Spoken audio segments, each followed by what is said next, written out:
Veg বিরিয়ানির recipe তো আগেই দেখিয়েছি, আজকে চলুন চিলি পনিরের রেসিপিটা দেখাই। প্রথমে পেঁয়াজগুলো বড় বড় করে কেটে নিয়েছিলাম, আর আপনার কী বলে ক্যাপসিকামও কেটে নিয়েছি।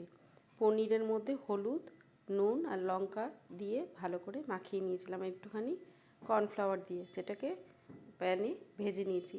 আর আলু দিয়েছিলাম, আলুর ভেতরেও আমি কাশ্মীরি লঙ্কার গুঁড়ো আর আপনার কর্নফ্লাওয়ার দিয়ে মাখিয়ে এটাকেও ভালো করে মুচমুচে করে ভেজে নিয়েছি। কড়াইয়ে এবার তেল দিলাম, এবার তেল দিয়ে আপনার ক্যাপসিকাম আর পেঁয়াজটা মোটা মোটা করে কেটেছি, যেরকম ক্যাপসিকাম চিলি পনিরের মধ্যে চিলি চিকেনের মধ্যে করে ঠিক সেরকম করেই কেটেছি দুটো।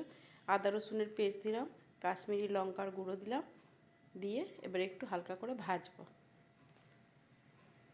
ভাজার পরে টমেটো সস আর সয়া সসটা আমি একটা বাটির মধ্যে রেখেছিলাম, এবার পনিরটা দিয়ে দেবো। এটা আদা রসুনের পেস্ট দিয়ে ভালো করে কষিয়ে নিয়েছি। চিনিটা একটু বেশিই দিতে হবে, যেহেতু চিলি পনির আর পনিরটা একটু মিষ্টি মিষ্টি হয়।